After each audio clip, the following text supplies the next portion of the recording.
fi ngeen di jàkkaarloo ni mooy permanence bu Pastef bu commune bu Guinguinéo donc oto boobu ngeen gis di honorable député def une délégation wala dem ci activité nga xam ne dañ ko parrainé mu journée excellence bi nga xam ne moo am Ngélo donc actuellement ñi ngi ni egsi nañ à Ngélo ñi ngi noonu di dugg donc mu nekk li nga xam ne élèves yi étudiants yi donc ressortissants yu Ngélo yi ñoo ko organisé war a waxtaan ak seen rakk yi nga xam ne war nañ leen fekki foofu war leen ñaax war leen préparer war leen dalal donc journée bi loolu moo waroon solo ndaje bi donc ñu ngi nii egsi nañ délégation mi ngi noonu docteur Diallo aussi mi ngi ci Ablaye Cissé chef protocole moo nekk noonu di Assane Ba donc étudiants yi nag ñoo nekk nii waaw donc image bi ngeen gis muy maire bi la ak ki nga xam ne mooy honorable député donc arrivé aussi maire Ngélo bi di Dame Diop Dame la solution donc Dame mi ngi noonu moom it soog egsi mu nekk délégation bu am solo waaw en tout cas ci kanam tuuti rek ngeen xool image yi. Population de Ngélo donc je salue vraiment cette initiative qui est une très belle initiative dans la mesure où ça permettra évidemment aux nouveaux bacheliers de savoir là où ils vont mettre les pieds une fois à l'université, d'être bien orientés, d'être bien guidés, parce que c'est ça la vie estudiantine. Donc merci à notre conférencier de nous présenter un si beau exposé. Vraiment, c'est une fierté. Sous-préfet de l'arrondissement de Ngélo, monsieur le chef de village, monsieur le conférencier monsieur Farandao, chers membres du comité des charges, chers homologues présidents et camarades, mesdames et messieurs, honorables et distingués invités, recevez mes cordiales salutations et mots de bienvenue. Avant tout d'abord, je rends grâce à Dieu le Tout-Puissant de m'avoir permis d'être au rendez-vous de cette journée. C'est avec un immense plaisir et un cœur rempli de joie et de bonheur que je suis devant cette auguste assemblée. Mesdames et messieurs, permettez-moi de louer de bravoure de nos récipiendaires et les féliciter du fond du cœur pour avoir réussi à passer leurs examens avec brio. Il s'agira d'une étape importante de tout un parcours académique que vous devez accueillir avec une grande fierté au regard des membres des nombreux efforts consentis, mais avec beaucoup d'humilité, car une telle consécration ne saurait arriver sans l'implication des parents et professeurs dont je félicite par la même occasion. Cher Vassili, le baccalauréat constitue le premier diplôme universitaire. Vous êtes aujourd'hui les détenteurs. Vous êtes libres de choisir dès maintenant votre avenir professionnel. Oui, les nombreuses heures de révision et de sacrifice ont fini par payer. Cette réussite au baccalauréat vous propose une étape supérieure, puis certains d'entre vous ont reçu une orientation et d'autres sont toujours en attente et nous leur souhaitons bonne chance pour la deuxième vague d'orientation. Ceci étant fait, vous ne serez plus appelés comme nouveaux bacheliers, mais des étudiants.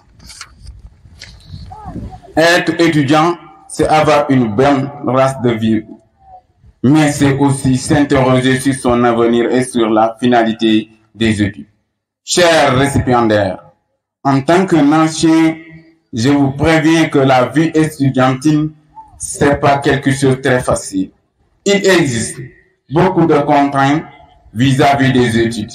Mais il suffit tout simplement de faire preuve de retenue, de patience, de prudence, de détermination et de droiture, de sérénité et de sérieux, d'honnêteté et d'habileté. Vous vous rendez compte que rien n'est impossible dans la vie. Il faut juste y croire. En tant que citoyen fier de vos origines ancestrales, vous devrez à ce moment servir votre pays. Je profite à cette occasion lancer un appel solennel à tous les étudiants de la commune de Ngélo d'augmenter leurs engagements dans cette structure. Je tiens aussi à suggérer aux étudiants, surtout ceux qui sont en licence 1, licence 2, licence 3, de prendre des postes de responsabilité dans l'amicale. Car moi et certains de mes camarades d'étudiants ne sont plus éligibles au poste de président. Autrement dit, nous sommes à la porte de sortie. Actuellement, je suis en master 2. Chers récipiendaires, élèves et nouveaux bacheliers, si vous pouvez me prêter une oreille attentive, je vous dis, faites de vos études une véritable aventure familiale.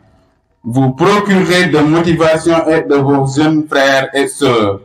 N'écartez pas vos parents de ce long chemin qui reste à parcourir et qui ne manquerait pas d'être parsemé d'embûches. Car seul un parent vous percera au cœur de ses priorités. Chers récipiendaires, je vous souhaite une bonne continuation. Auguste Assemblée, je ne manquerai pas de faire une transmission pour féliciter mes dignes collaborateurs, chers infatigables qui n'ont ménagé aucun effort pour la réussite de cette journée. Depuis la tenue de cette journée, ils ont tout laissé leurs activités et ont fait de cette journée leur priorité. De gauche à droite, devant et derrière, je les vois toujours. Quel engagement! Vous êtes des compagnons sincères. Je vois une parfaite détermination dans l'organisation. Je veux nommer les membres de l'amicale. Chers camarades, recevez mes chaleureuses félicitations pour la réussite de cette journée. Mais je vous dirai que le chemin est terminé et long à terme. Mes chers condisciples, réunissez nos forces pour faire de cette structure la meilleure au Sénégal. Je vous invite aussi à se mobiliser pour le développement de notre commune et de notre pays. Comme le disait un de mes professeurs, ensemble, nous sommes forts et seuls, nous sommes vulnérables. Je ne saurais terminer sans pour autant remercier un membre du bureau de l'amicale. Il est un homme spécial, distingué par ses qualités. Il est toujours au service des frères et des sœurs. Un homme social et polyvalent. Je veux nommer El Hadji Ndao. Mesdames et messieurs, parler de mes camarades sera l'occasion de soulever l'état de l'amicale. Cette structure qui nous réunit aujourd'hui se trouve dans une guerre sur beaucoup de plans. La joie et l'émotion ne font oublier de parler des problèmes de ce qui nous unit. Communément appelé l'amicale des étudiants de la commune de Nguélo, à Senne, qui dispose d'un seul studio à Dakar, composé d'une chambre, salon, une cuisine et une toilette. Cela se coûte à 200 000 francs par mois. Si une fois que les nouveaux bacheliers commenceront les études, nous aurons des problèmes de logement. Le logement des étudiants, c'est une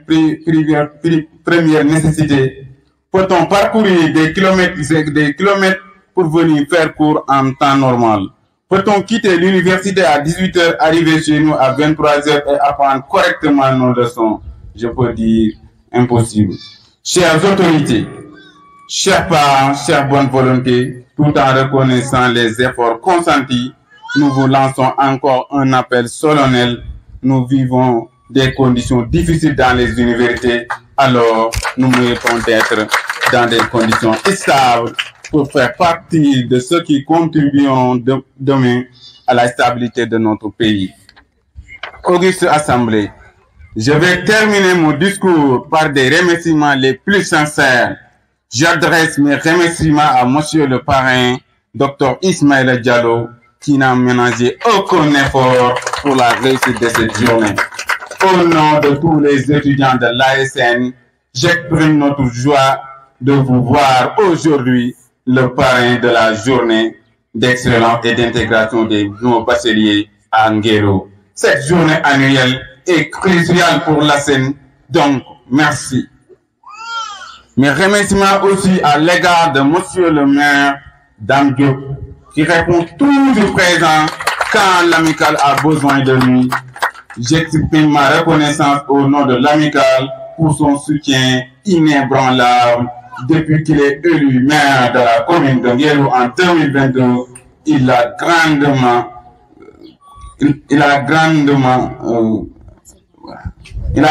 augmenté la subvention octroyée aux étudiants de la commune. Hier, il nous a donné une somme considérable pour son appui à l'intermédiaire de ses collaborateurs, à l'occurrence, M. Aliou Dione, premier adjoint au maire et les conseillers. Nous vous disons bravo, M. le maire. À monsieur le sous-préfet pour l'acceptation de son autorisation, à monsieur le conférencier, monsieur Farandao, pour son brillant exposé, qui est une source vraiment de motivation. C'est une référence des étudiants de la commune de Nguérou. Merci beaucoup, monsieur Farandao. Le comité des sages, les chefs de village, les parents, les honorables distingués, invités pour leur soutien et leur présence, pour partager avec nous ces moments inoubliables. Je vous exprime ma parfaite considération. Merci. Chers parents, chères autorités et amis étudiants, et aussi bonjour, cher homologue président, cher Kamissa. Je suis tellement heureux d'être ici et de faire partie des invités pour cette journée d'intégration pour les nouveaux bacheliers. Je suis tellement heureux d'être ici et je salue au passage l'honorable député M. Ismaël Diallo, qui est toujours là devant les étudiants et qui répond à chaque fois aux besoins des étudiants. Donc, cette journée, nous sommes tous heureux d'être ici en réponse de notre cher homologue, cher Kamissa Sissoko, qui a déjà souligné presque tous les problèmes des étudiants. Parce que les étudiants, que ce soit de Guinguinéo, de Nguélo, de Ngati ou de Fass, nous avons tous les mêmes problèmes. Et comme il l'a bien dit, nous manquons de logements. Aussi, le modérateur vient de souligner un point très important, parce qu'avant d'aller faire des études ou bien avant d'aller à l'université, il y a quelque chose qui prime. C'est les réseaux et parfois les manques de moyens et ainsi les dépenses pédagogiques comme les achats de documents et tout sont des véritables problèmes pour les étudiants. Donc, je pense que le message a été bien passé par le président et je pense que aussi nos chères autorités qui sont présentes ici ont reçu le message et ils vont continuer de nous aider et de penser aux étudiants parce qu'ils le font à chaque fois. Il faut le dire ici devant nos parents. Nos autorités nous aident toujours et nous les demandons d'insister parce que c'est pas facile. La vie étudiantine, c'est pas facile. C'est très dur. Donc, je n'ai pas beaucoup à dire. Des simples citoyens, des simples humains comme vous, donc affaire yi gëm sa bopp la et aussi tamit ngeen jël référence ci ñi ngeen ko war a jël parce que une fois à l'université influence yi bëri na li leen mën a këf bëri na loolu aussi tamit bu ngeen ñëwee ngeen bàyyi ci xel bu baax a baax xool ñi ngeen war a xool topp ñi ngeen war a topp parce que yaakaar naa seen président bi ak quelque ñu may fi xam ñoom ndaw et consort bu ngeen leen toppee ñoom fii ak di ngeen fi agsi wala ngeen raw leen. Donc loolu lu am solo la bu ngeen ñëwee ngeen xool ñoom ci luñ nekk ngeen nekk ci parce que ñoom aussi tamit ñoo ngi def luñ mën pour yéen ñoo ngi daw ñoo ngi lijjanti ñoo ngi dem fu ne di ñaan te aussi tamit c'est pas facile vu que niveau biñ toll ci étude am na temps boo xam ne amatuñ ko mais malgré tout ñoo ngi def ay sacrifice pour yéen seen bien-être pour ñoo ngi leen di xalaat jour matin midi soir parce que xam nañu ñoom sacrifice yi ñu mën a def ak liñ mën a lijjanti ba mettre leen dans les bonnes conditions comme da ngeen di soogaa ñëw ñoom aussi loolu seen wareef la te aussi tamit dama leen si jaajëfal parce que à chaque fois ñoo ngi si taxaw bu baax a baax di leen wax ngeen gën a góorgóorlu parce que am na passage bu ngeen def ba romb benn étape jugee ci élève ñëw si étape bu ñu naan étudiant donc considérez seen bopp comme ay étudiant te ngeen xam ni li ngeen jot a jàng wala li ngeen jot a def effort yooyu yëpp c'est bien beau mais des na. Parce que fi ngeen di ñëw moo gën a metti moo gën a am niveau et tout ça mais nag dara du leen si génn lu dul gëm seen bopp xool ñi ngeen war a xool surtout ngeen moytu influence yu bëri ngeen topp seen président bi ak commission bu ngeen ko defee yàlla dina leen jàppale et surtout ngeen gëm seen bopp rien n'est impossible li nit ñi di def mën ngeen ko pas de villageois ni de citadin gëm sa bopp la rek ak domaine boo mënti nekk jiitalal gëm sa bopp def li nga war a def li si def ñu bàyyi ko si loxo yàlla merci beaucoup cher président. Assalaamu ala asrafil mursalin Muhammad ibn Abdillahi wa ala alihi wa sahbihi ajma'in. Ayyuhal hudur karimu sadati sayyidati ikhwati akhawati uhatikum bitahiyatil islamiyya Allah wa hiya assalamu alaykum wa rahmatullahi ta'ala wa barakatuh. Ginnaaw bi ma nuyoo mbooloo mi nuyu naa leen yéen ñëpp ci nuyu bi gën a rafet te bi gën a sell di beral nuyoo suñu honorable député Ismaïla Diallo ak monsieur le maire de la commune de Nguélo di leen wax ne comme ni ko président Sergio timit waxee ko noonu rek la fa affaire yi demee fi nga xam ne si mooy université te conditions yi ñëpp ko dund ca dund wi tamit képp ku fa nekk ku ne xam nga ni mu mel dund nga ko ca lenn rek moo la ci mën a dimbali muy ñuy jàppale la parce que yaakaar naa ne bépp étudiant bu ñu fi jàppale boo génnee la fa yóbbu xam nga ko muy jàng rek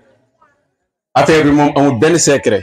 li ma leen wax leen la ku ci génn xam nga fa nga jëm fan la xam nga ñi nga bàyyi ginnaaw ñan la kon lenn moo la mën a dimbali muy nga gën a góorgóorlu nga jàng xam la fa yóbbu parce que yàlla daf koo wax iqra jàngal bismi rabbika sa borom Seydina Mohamed wax ko talabul ilmi faridatuna ala kulli muslimin wa muslimatun. kon mbooloo mi man daanaka awma kàddu yu ma ci yokku ak yu ma ci wàññi. maa ngi leen di nuyu yéen ñëpp di leen ziar ñu ngi fii nii nag ci journée intégration jàpp naa ni yéen nouveau bachelier yi yéen a moom journée bi nekkul ñun dañoo nekk fii juste pour dooleel leen ak xamal leen wax leen lan moo nekk biir université réellement donc nag université boo fay ñëw dangay am si ñooy toog ndax ñun ñi ba ñuy dugg biir université dañoo am ay aînés ci say aînés ci ngay xool nga gis lu baax gis lu bon léegi nag yow yaay choisir ak yar bi la say parents yar fi ngay jóge bi ngay ñëw lan nga fay indi kenn gisoo fa université doo fa gis yaay doo fa gis papa yow yaay choisir yoon bi ngay jël ak li nga bëgg a doon ji ëllëg soo choisiree bon mi ngi fa soo choisiree baax mi ngi fa am na benn proverbe buy wax naan ni à l'université ceux qui réussissent c'est ceux qui sont mieux préparés et ceux qui sont mieux avertis donc nag on vous avertit que boo leen ñëwee ngir yàlla ngeen góorgóorlu ngeen topp ci seen ginnaaw président amoo leen leneen loo leen fay def ba moment bii nii ngeen amee seen premier diplôme universitaire muy bac amagoo leen dara leen ngeen mën a am pour satisfaire seen ay parents muy note validé 30 crédits année bi nga indil ko 60 crédits di passé loo leen ni gën a dem da ngeen di jël âge donc nag góorgóorlu leen ngeen jàng mën naa ni nag président wax na lépp monsieur le maire monsieur le député toujours dañ koy répéter problème majeur étudiants yi lan la dëkkuwaay ak restauration mooy problème mu ñëpp xam nga moom sax au moins nee na am na benn chambre mais am na étudiants yoo xamante ne amuñu fuñ dëkk ba léegi nii te am na ñoo xamante ni ñëwaguñu jàngi si ndax lan amaguñu fu ñu nekk étudiants yu bari ñu ngi abandonné am ñoo xamante ni ñu ngi sànq lu ko waral amuñu fu ñu nekk suñ ñëwee lu ñuy def am ñoo xam ne si couloir yi la ñuy nekk di traîner di def du n'importe quoi te nag yéen nag yéenay suñuy parents donc yéen lañ war a wax li ñuy metti ak li ñuy jooy ngeen gën ñoo bàyyiwaat xel bu baax a baax donte na nag li ngeen mën yëpp yéen a ngi koy def donc ñu ngi leen di jaajëfal di leen wax merci beaucoup et merci encore Cheikh Kami Sisso ci invitation bi merci. Monsieur le président de l'amicale de Nguélo, cher homologue président, chers parents, honorables invités, chers nouveaux bacheliers, salut à tous. C'est avec un immense plaisir que je représente ici la coordination des élèves et étudiants ressortissants de Keur Massamba Ba, dont je suis la présidente. Dans le cadre d'une collaboration et coopération, notre association ouvre ses portes à tous les présidents ici présents aujourd'hui. Chers nouveaux bacheliers, aujourd'hui je vais prendre un moment pour vous adresser quelques mots d'encouragement et de motivation. Vous avez franchi une étape importante de votre parcours scolaire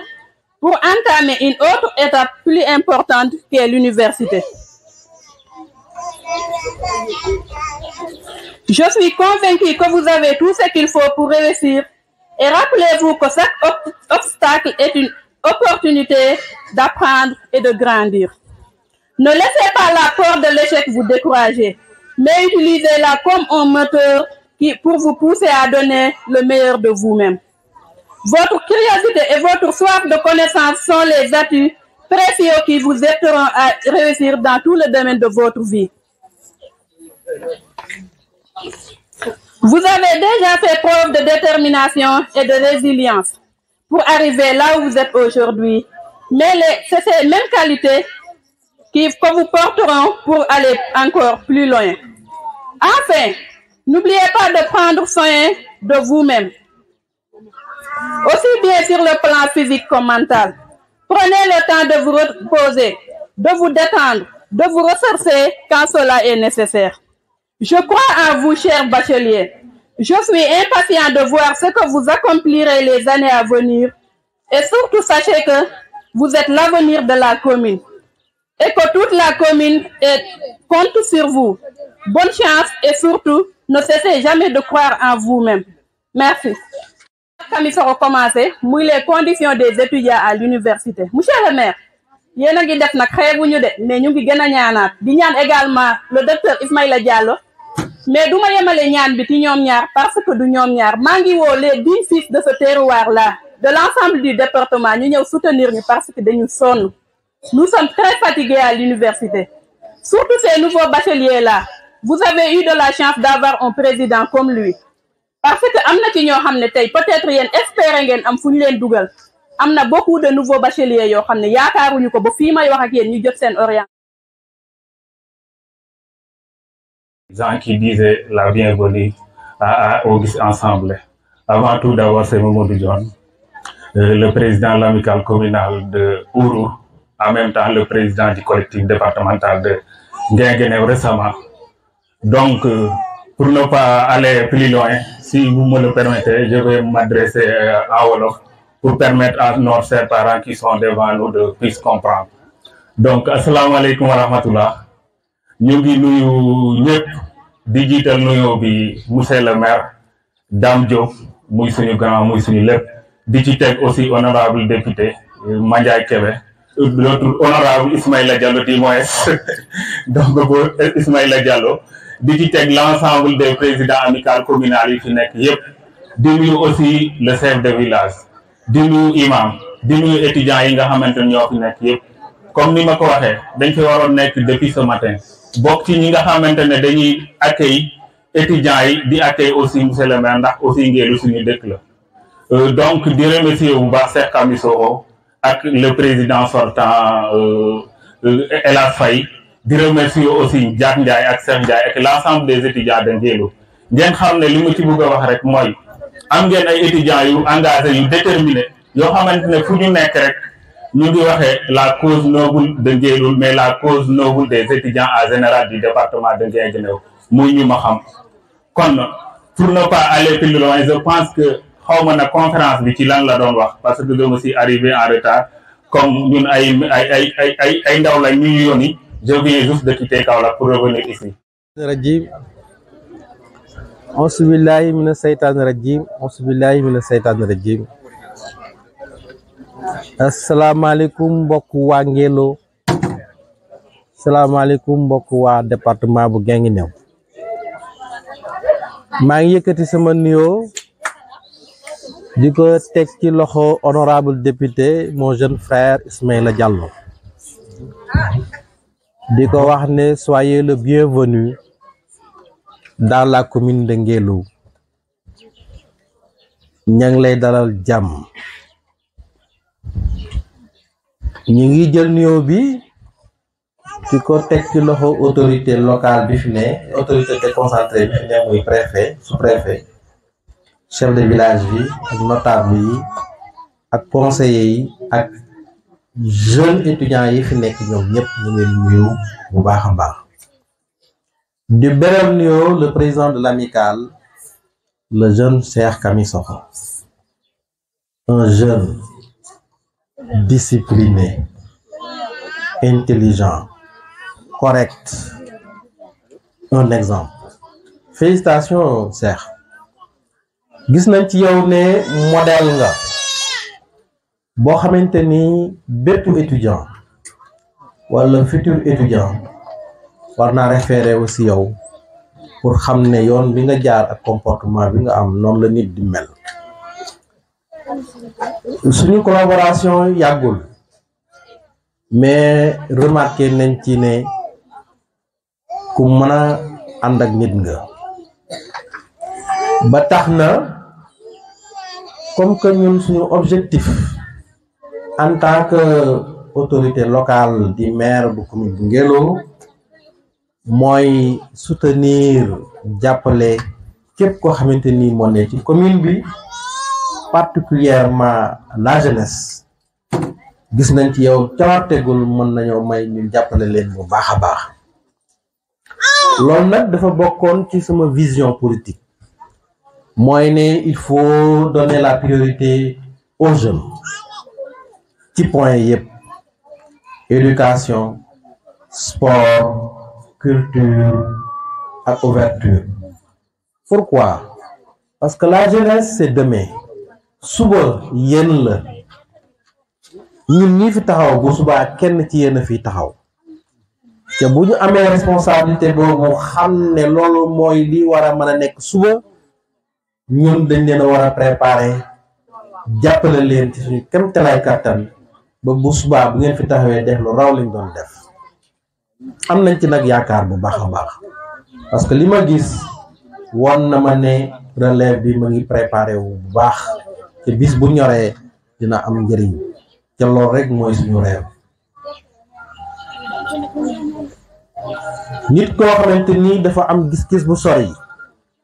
loolu il faut que mu boole ko ci boppam xam ne jeunesse am mooy puissance am, jeunesse am mooy alalam, jeunesse am mooy li nga xamante ni moo mën a jëlee fii yëkkati ca kaw. Ci loolu dinaa def benn un petit point concernant nos jeunes yi ñu fi tasale, parce que quel que soit fa cérémonie bi ak nu mën di mel ak nu mën di amee importance, xale yi doog a am bac war a dem jàngi ñooñu ñoo tax ñu tase fi te ñooñu jar nañu xelal leen. Xañ na xeeb ngeen journée bi mais journée bu am importance la. Tey jii heure bii ma nga war na fekk Radisson Blu ma war a ànd ak les cadres des industries chimiques du Sénégal ñu réfléchir ci le futur de l'industrie chimique du Sénégal et des cadres de l'industrie, mais j'ai préféré ñëw fekk si leen fii ànd ak yéen parce que jàpp naa ne loolu ëpp importance. Xañ na ñeneen ñi mën nañ ko mën a def mais lii lu ñu war a taxawal. Am na xale bu laaj léegi monsieur Ndaw, mon jeune frère, le brillant Ndaw, mu ne ko nan la ñuy def ba réussir à l'université. Je crois que su ma juumuloo mooy question bi. Dinaa la reformuler question bi. Danaan ko nan laay def ba réussir après le bac, parce que c'est pas rek université moo fi ne. te loolu rek bu leen ko def comme focus, bu leen ko def rek comme paradigme. Su ñu fekkee thématique bu daaw bi, yaakaar naa ne daaw wala daaw jéemoon nañ ko développer, wane ne y a l'université, y a les écoles de formation, la formation professionnelle, tout cela. Et ça il faut que ngeen ci insister. Dafa am ñoo xamante ni ñoom moom université, am ñoo xamante ni formation lañ moom, am ñoo xamante ni dañuy def formation bu gàtt, am ñoo xamante ni dañoo war a daal di fonctionnel. Kenn ku ne pour nga réussir après le bac njëkk la xool sa bopp xam lan nga man ak fan nga mën a jëm ba pare mooy njëkk. Parmi vous am na ci ñoo xamante ni ay scientifique lañ, am na fi ñoo xamante ni ay littéraire lañ, am na fi ñoo xamante ni ay artiste lañ, maanaam ils ont la main, seen loxo moo leen di may ñu àgg fañ war a jëm. kenn ku ne loolu nga war a njëkk a xam sa bopp ba pare soo ko xamee nga daal ne yoon wii laa bëgg a jaar. soo jaaree ci yoon woowu bu la yàlla dimbalee may la wér ñaari éléments yi soo ko amee da nga réussir. L'endurance, muñ, lu metti metti muñal, lu tàng tàng muñal, lu jafe-jafe muñal, da nga àgg ca biir ba parce que muñ boobu mooy joxe la résilience. Mais li njëkk d'abord xam leen lan ngeen war a def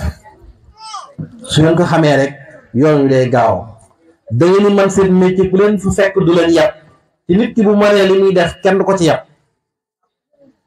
waaye soo defee loo xamante ni mënoo ko da ngay dem a dem ba fële nga xam ne doo dem nga tourné waat jàddaat commencé waat da lay tardeel te mën na ci yéen.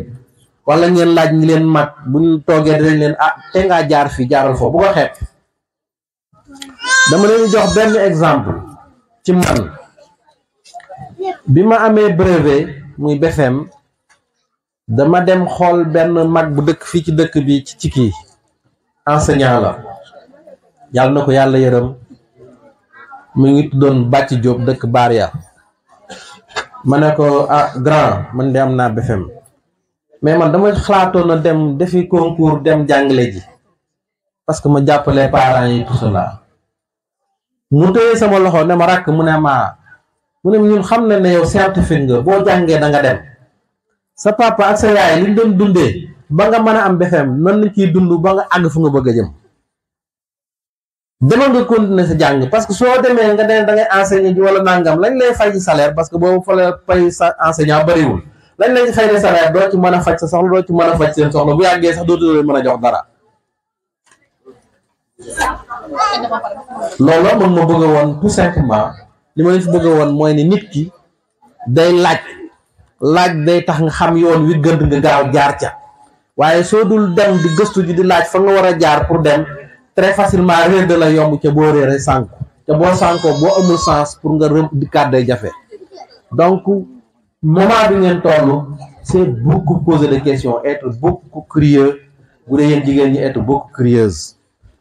dem leen fépp fu ngeen yaakaar ne war nañ leen faar leeral ñu leeral leen. cette première année post su bac metti na boo demee université metti na foo mun dem metti na mais élève bu am bac bu defee benn année que mu nekk université mu nekk école de formation fu mu mën nekk après 1 an war na mën a moom boppam daanaka parce que dina xam fi mu war a jaar. foofoo tim dama leen di joxaat exemple si man après ma première année universitaire maa ngi doon def maths physique bi ma xoolee xam ne benn bourse wala demi bourse mënul régler sama problème dama bind affiche dem ci kii kër yi ne leen ku bëgg enseignement mathématique doom mën naa fa enseigner. ñetti élève laa am may jël sama cours universitaire su ma defee sama cours maths physique et cetera su ma paree ngoon 17h ba 20h ma dem ci ñetti famille kii dina ma fay 30 000 kii dina ma fay 30 000 kii dina ma fay 30 000 ak sama demi bourse. déjà j'ai chaque mois à l'université dinaa am lu war a mat presque ay 115 000 francs. Université après ma première année j'ai commencé à financer ma famille parce que nit day xam potentiel am. mathématique yi sama propriété ma dem jaay ko suba yéen élèves yi nii ku ci dem nga demoon ci centre de formation ngay defi technique wala ngay dem ma def maths physique wala PC wala nangam ak nangam wala français bu mat sëkk mais demal nga mën a ji ko doo xaar kenn da nga mën a am chambre wala da nga mën a louer foo xamante nii da nga dagg sa ticket tout cela. Néanmoins l'autorité ñun les maires le président du conseil départemental les honorables députés et autorités yi nekk ci département bi ñëpp dañoo war a jàpp ci seen njàng mais dañoo am contrainte bu dee communes yi parce que ñun communes yi fonds de dotation yi nga xamante ni état moo koy joxe daf nañu ne fonds de dotation yi école élémentaire yi ñoo ko moom. yéen étudiants yi bu ñu leen di jàppale ñu ngi leen di jàppale ci suñu fonds propre bu commune bu fekkee ne communes yi amuñu fonds propre bu bari duñ leen mën a jàppale lu bari ne man ku ma xam ne bu ma leen gis seen condition fekkoon ne tey mën naa accorder leen une subvention ëpp 4 millions sax dinaa ko def mais capacité commune bi moo ko mayewul dégg naa nag li ngeen wax bi may ñëw subvention bi 500 000 la woon bi ma ñëwee def naa ko 1 million ma toog après 1 an ma defaat ko 1 million daaw def ren jii def naa ko 1 million 200 dinaa soumettre conseil municipal bi ñu jëm mu ngi def débat d'orientation budgétaire ñeneen étudiants yi li ngeen di subventionné dafa tuuti dañoo bëgg ñu yokku ko suñu xoolee possibilité mën a nekk 1 million 500 dinañ ko def su dee mën naa nekk 2 millions dinañ ko def loolu maa leen di promettre dañ ko proposer conseil débat d'orientation conseil municipal bi pour ñu jëm ko lii capacité commune bi man ko dañ leen subventionné à hauteur de 1 million 500 wala à 2 millions dinañ ko xool mais minimum au moins dinañ mën a am 1 million 500 parce que nag loolu sax bu conseil bi deful suñu leen joxee li ñu leen jox ma dinaa ko mottali mais jàpp leen ne au minimum 1 million 500 da ngeen ko am incha allah. maa ngi leen nuyu yéen ñëpp kenn ku ci ne sa tur ak sa sant di jiital ci nuyoo bi amical bi nga xam ni moom lañ ci fekk te fu ma dem fu ne dama koy wax son excellence le président de la république maître Abdoulaye Wade da doon wax naan je préfère ma jeunesse par rapport aux milliards de l'étranger yéen ndaw ñi nga xam ni tey yéenay aw ñuy suba lii ngeen def day nekk lu am solo mooy tàggat ñi nga xam ni ñoo leen yéen leen jiitu ñi seeni rak mon frère Fara nekk nii ñëpp naa nati fu ngeen loolu mais jàng leen wàcc ñibbi góor ñi bu leen tox bu leen gaz jàng leen wàcc ñibbi su ngeen ko defee di ngeen réussir loolu sama yoon dafa bokkoon sama yoon waaye kii nga xam ni tey mooy l'honorable député Ismaïla Diallo le député du département ce jeune député yaakaar naa fierté la nekk xaritu ce jeune conférencier bi nga xam ni moom ngeen teg fii ñu bokk parti yaakaar naa bi ngeen di tànn pare dama leen jël koo xam ni xamul dara ngeen andi ko lan moo tax ñu tànn pare dafa baax yéen ñii nga xam ni yéenay ndaw ñu war a réew mi ëllëg mën ngeen a toog fee waaye lay tax ngeen fay toog mooy ngeen nekk un docteur wala ngeen nekk un ingénieur wala ngeen nekk un jeune professeur am na ci yéen woo xam ne bu ngeen ko jëlee du ngeen mas a toog fee un docteur c'est pas donné à n'importe qui il faut à l'université da nga jàng ba sonn waaye doo mës a redoubler kon ku bëgg a nekk docteur na nga roy ci parrain bee ñu tànn waaye moom rek ñëwul dafa ànd ak son frère xaritam docteur Ibrahima Diallo le médecin chef du district sanitaire de Malem Hodar docteur Ibrahima Diallo le médecin chef du district sanitaire de Malem Hodar nekk un digne fils du département de Guinguinéo quelqu'un boo xam ni il se donne corps et âme pour que département wu Guinguinéo pour que centre fii ci Guinguinéo fii ci département bi mu bañ a sooxe kon Ismaïla le parrain ñëwul rek ak ay nit ñoo xam ni dañoo yaafus je tenais à que ma wax ko étudiants yi ñu xam ñan le l'honorable député Ismaïla Diallo àndal bu ñu xamee njëloo à travers les réseaux sociaux à travers l'Assemblée nationale c'est grâce à ce jeune député le parrain de cette journée mbokk yi Ibrahima Diallo mii nekk responsable ci Pastef amoon coalition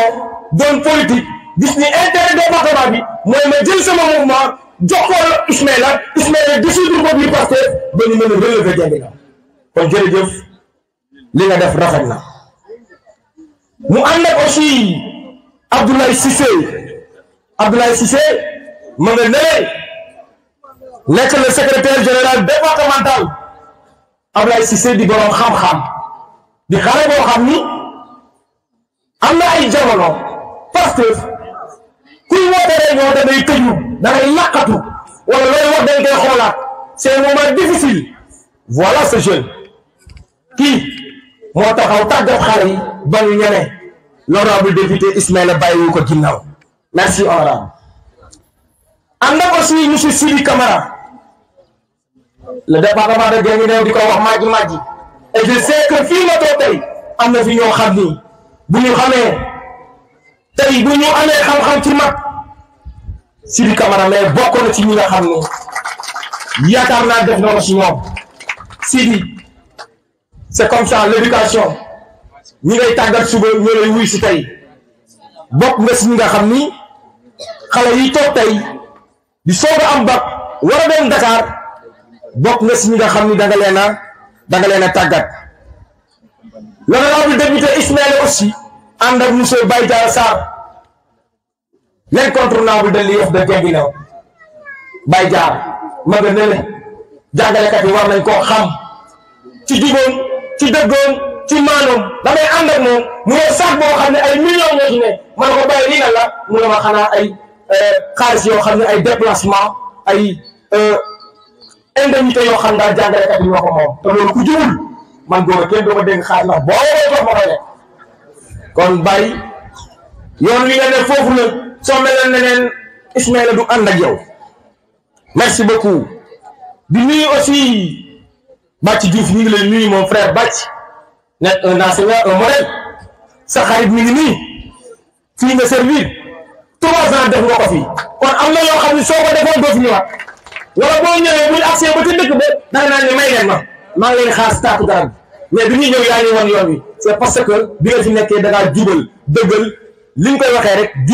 jubal jubbanti merci beaucoup Bathie Diouf ma nuyu aussi sama xarit Ndeye Sali Fall mi ngi lële jigéen ji mën góor bokk ci jigéenu Pastef yi xarañam bëggam wuyoom ak nangoom moo tax honorable Ismaïla fu mu jëm ne ko kaay ñu ànd nekkal ci yoon wi yàgg dana ñëw Mama Fall notre sœur mu bokk ci ndaw ñi nga xam ni tey mën naa ni bu nee Sonko bu nee Diomaye ba Diomaye àgg fi moo àgg xale yii ñoo ko def tey mooy xale yi ñoo changé li nga xam ni moo am ñu war ko nangu nekk yéen étudiant ngeen war a xam ni xale mooy tabax réew ëllëg waaye nag ñuy sàkku ci yéen leen rek moo mën a tax ngéelo gii naat ngeen doon benn te xool ñi nga xam ni ñooy seen parrain bee fan tegoon tànkam démb ak barki démb ngeen teg fa seen tànk ndax c'est un docteur en pharmacie ànd ak aussi son frère Ngéem nekk un technicien Ngéem ma ñu àndal Guinguinéo kenn ku ci ne xam na ni canal yi ñuy seetaanee àggul ci dëkk yëpp déedéet waaye Ngéem ne tax na amul dara au niveau national ak international lu ñuy lëcc ndax moo yor fii li nga xam ne fu may nekk si Ismaïla Diallo mii di wax danga koy dégg danga koy xam mu ànd ak son ami intime l'incontournable Modou Ngiraan di wàcc liggéeyam jël oto def ci carburant ne ko honorable foo jëm ma gunge la ndax nekk sa loxo dafa set te département bi dañ laa yónni yàkkooti la te yaakaar la merci monsieur Modou Ngiraan mu ànd ak aussi Abdoulaye Diouf mon frère le secrétaire général communal Abdoulaye Diouf ce jeune professeur kii tax na Guinguinéo reflété ay cadre ndax lépp ci suuf lay tàmbale ñu koy ñëwoo ba ca kawam jàngalekat yu xar yii ñu àndal ñoo tax Guinguinéo reflété ay cadre ñii recevoir aussi démb ak barki démb Alla Ndiaye nay nekkoon plus yow ndaw nga am na di dox ba moom mais xam ni honorable député Ismaïla projet bii mu yor te Diomaye ak Sonko yor ko di ko doxal mu ne mooy dëgg mu ne ko bàyyi naa fekk si naa la uniquement pour le département de Guinguinéo monsieur Allé dégg nañ torop ci ñëw Bara Diaw bokk ci ndaw ñi li ma koy xàmmee mooy jour ba ñu taxawee kër Oumou Sidibé di def ay proximité guddi googu lañ bàyyi Ousmane Sonko guddi googu la Bara ñuy jooy ba xam ca laa ko xàmmee man jooy ba xam bëgg weesuwul nga jooy ba xam ci ab jëm kon la nga gis ba loolu lépp fekk la ci njëriñ loolu yàlla na tabbis sa jëmm ji samay kaddu di nuyu chef protocole ci nga xam ni bees bi taxawee def na 3 fois fële ca Poudou pour gisante ak directeur bi ndax étudiants yi nga xamante ni ñoom ñooy doomi département Guinguinéo bi mu demee lim ko njëkk a ñaan nee na ko ay chambre laa bëgg pour département Guinguinéo bi mu ko ñaanee mu demandé ko lim bëgg ñim doon waxal maa ngi leen di gis fii tey xàmme naa leen mu ni ko moment yiñ toll ñi ngi tëj chambre amatul mais mën naa leen a may ay convention en attendant ba école di tijji mais bu fekkee ñi nga xamante ni ñoom ñooy jigéen ñu bees ñi doog a am bac dinaa leen may 3 chambres yoo xamante ni ñi ngi ci immeuble Amsa yaakaar naa loolu am na ci seen conférence ñi ngi kii mais après dafa war a am suivi même sax noonu la ko defee parce que honorable bi ñu nekkee ci opposition bi li mu doon def mooy di maye ay ticket resto ak yooyu parce que loolu la mënoon amul woon accès ci DG mais bi mu amee accès ci DG li mu ko forcé mooy ay chambre parce que ku ne xam na ni étudiant li mu gën a soxla mooy logement léegi nag loolu li ma bëgg wax foofu mooy bu leen honorable demee jàpp seen loxo ba yóbbu leen ba continuer ci ay activité foo leen ci toll bu demee ba kale da ngeen di woowaat honorable ni ko ah ñii kat ngeen ñu boole loon lii lañ ñu jox lii fi manqué bu boobaa man Diop le maire mi sama ñaawaay bi fu ma ko taxaw lu ma laaj nañ ma ko jox. bon apparemment Gora ak Diop le maire wax nañ lu ma waroon wax yëpp donc asalaamaaleykum wa rahmatulahi taala wa barakatuhu maa ngi nuyu mbokki Ngélo yëpp seen tur ak seen sant waaye damay jël lépp loo xam ne mooy nuyoo ak sargal ma teg ko ci loxo le premier magistrat de la ville à savoir monsieur Dame Diop moom mu jël ko séddale ma képp nga xam ne mu ngi yeewoo fii biir Ngélo ndax kat mooy suñu kilifa fii tey bu ñu ñëwee fii ci Ngélo donc monsieur le maire maa ngi lay jox nuyoo du sous-préfet de l'arrondissement de Ngélo di leen jox tam nuyoo l'ensemble des chefs de village yi nga xam ne ñoom ñoo nekk fii Ngélo kilifa diine yi nga xam ne tam ñu ngi yeewoo fii Ngélo maa ngi jël sama nuyoo di ko teg sa loxo pour que nga joxal ma leen ak ñi nga àndal yëpp maa ngi nuyu également l'amicale des étudiants de Ngélo di ko teg ci loxo Cheikh Kamisiko je pense c'est comme ça et vous me pardonnez, ma voix est cassée et vous pouvez le comprendre parce que assemblée wax rek a fa am te bu ngeen seetloo assemblée bi buñ ko sampee ba tey ci wax lañ dëkk donc loolu daf ma xaw a toppaale tuuti moo tax souvent su may wax da ngeen di sentir que ma voix est très cassée en tout cas je vous félicite ci taxawaay bi ngeen am tey jii ne da ngeen di gunge seeni rak war lañ yoon bi pour que ñu am taxawaay à l'université loolu dañ leen ciy féliciter ci initiative bu baax a baax di leen ci encourager parce que gage de solidarité la en fait parce que ñii ñoom ñooy l'avenir du Sénégal de demain maa ngi profité aussi ci occasion bi ma nuyu mon frère Farandaw déjà ci thématique bi nga xam ne tey jii moom moo ko doon exposé mu nekk mu def ko avec brio donc dama koy remercier moom ump moo taxawaayam fii ci Ngélo ci xale yi ump moo ne benn yoon ko ne moom daanaka Dakar la nekk mais loxoom ak ay tànkam ak ay gëtam jógul fii ci biir Ngélo donc loolu c'est important aussi ma wax ko ci kanamu ay mbokkam mais nuyu également la coordination communale de PASTEF ici à Ngélo donc am na ay représentants yi fi nekk xëy na sax dañuy simi casquette partisan parce que fii nii nous sommes tous en famille il s'agit vraiment de continuer nos efforts de guerre pour que vraiment ñu accompagner nos jeunes pour que ñu accompagner l'avenir de Ngélo mais également pour que ñu accompagner l'avenir du département de Guinguinéo.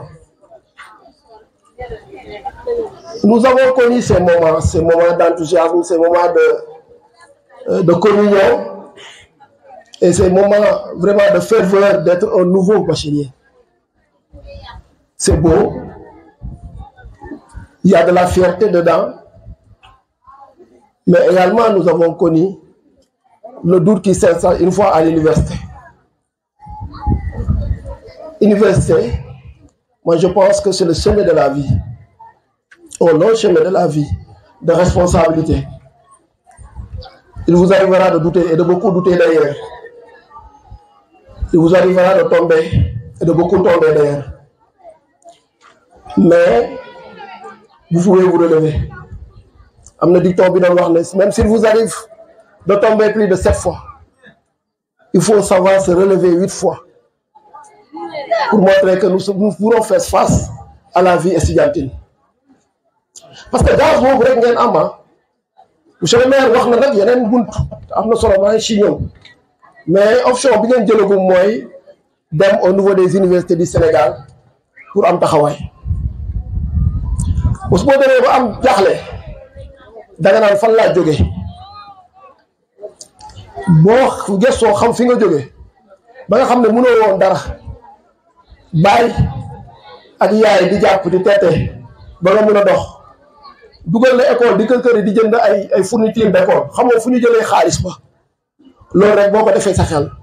war nga ne man lan laa mën a fay samay parents mooy ma réussir dans mes études. Nous aussi à l'université dañoo ñëw amuñu ay chambre amuñu bourse mais on s'est battu à mort pour réussir man tey man maay le premier bachelier scientifique du lycée Khassim Mbacké dans le département. Parce que c'est en 2008 lañu érigé Guinguinéo en département mais il y avait qu'une seule commune c'est Guinguinéo donc ñun ñoo njëkk a ubbi buntu étudiant scientifique dans le département de Guinguinéo parce que man année bi ma amee BFM année boobu lañu ubbi lycée ci CM bi li tax ma toog nag wax dëgg yàlla loolu dama koy sant yàlla mooy le président des parents d'élèves Papa Ndiaga Wade maa ngi koy ñaanal yàlla xaare ko àjjana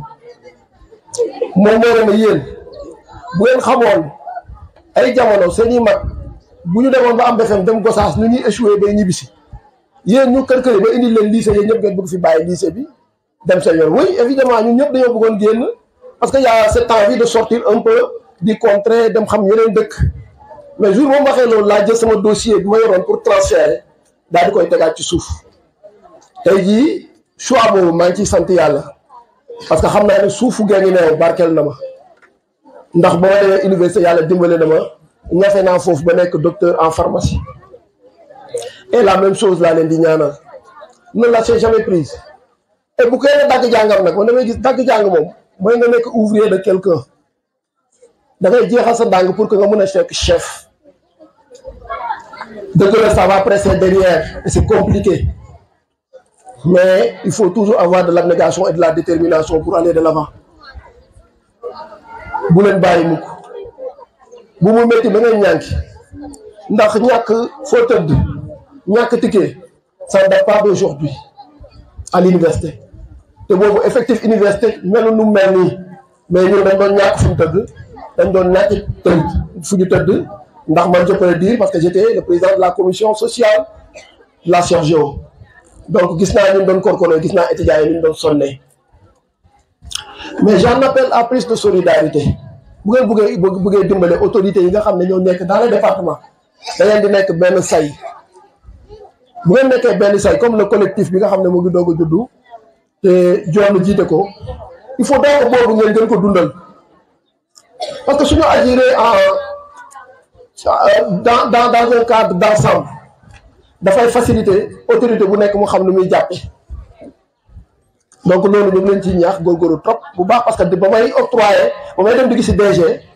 jëluma commune Guinguinéo wala ma jël commune Guinguinéo dama ne loolu du ma ko def damay dajale commune yëpp 12 communes yëpp ñoom ñu waxtaan seen biir xool bu ñu leen octroyé ay convention wala ay chambre ñoom ñu xool lu ñu koy séddee parce que le fait sax dans la journée d'être ensemble même bu fekkee ne daa métti mun na am lu mu jur ci loo xam ne daf lay may courage de mën a continuer ses études donc soyez soudés soyez solidaires ñun li ci ginnaaw lu ñu mën rek du ñu di kenn nag waaye lépp lu ñu mën parce que nekkoon nañ étudiant te bëgg nañ ngeen réussir lépp loo xam ne mën nañ ko mu jëlee leen kanam ci seen étude dinañ ko def. Recommandation yooyu laa amoon yoo xam ne bëgg naa koo def à l'endroit des nouveaux bacheliers mais également à l'endroit des anciens na ngeen gën a góorgóorlu seen rakk yi te yéen a ngi ci yoon en tout cas essayer d'avoir une feuille de route pour que aussi ngeen exposer ko les autorités dégg naa léegi monsieur le maire mu ne pare na pour octroyer leen 1,5 million. Imagine on vous donne 1,5 million, vous êtes au groupe. Pourquoi ne pas penser à l'investissement? Pourquoi très tôt ñu ne nañ jël 1 million def ko ci logement mu jeex ngeen toppaat ci ginnaaw monsieur le maire moom muy génnee ci posam mais pensez à l'investissement. Man yéen da ngeen di photocopier à l'université, da ngeen di former à l'université, da ngeen di bëri ay actions yu ngeen def, da ngeen di sax dem wéev à l'université. Pourquoi pas ngeen jéem a wut lenn GIE am ngeen amical ba pare ngeen jéem a créer seen benn activité boo xam ne ça va créer des richesses. kuy photocopier ñu ne léegi doomu ngéeloo buy photocopier suñu photocopie bi ngay photocopier doomu ngéeloo buy bëgg a photo suñu photographe bi ngay photofier doomu ngéeloo bu bëgg a def transaction wéev aussi tamit su suñu wéev nga koy defee loolu la ñuy wax localise. Ousmane Sonko mos na ko junni ci Ziguinchor ba ne day def monnaie locale. Situation yi mel nii rek la doomu ngéeloo waru soxla leneen ci ginnaaw lu doomu ngéeloo defar. Donc côté boobu tam seen 1,5 million yi maa ngi xool ngeen réfléchir si bu baax bu leen ñëw rek bagar nekk sur une année après mu jeex ngeen toppaat ci ginnaaw monsieur le maire luy dimbale monsieur le maire mooy ngeen ne ko suñu 1,5 million bi de moo jur lii moo defar lii ba 1,5 million yi mun a wàccaat si fekkee école bi amul fenêtre fekkee école bi amul table dama yéen ngeen defar ko.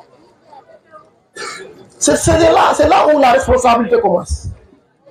Donc loolu aussi tamit nekk na benn recommandation boo xam ne xalaat la rek. Pour que ngeen mun ko def bu ko defee mu am koom boo xam ne daf leen di benn si 1,5 million mun na nekk de politique des fois nag ñu ne non ñii dañuy politique rek déedéet il faut ñu wax leen régime bi nga xam ne yéen a ko choisir mooy la coalition Diomaye 2024 voté ko à 54,28%. lan moo tax ngeen def ko c'est important ñu xam lan moo tax ngeen def ko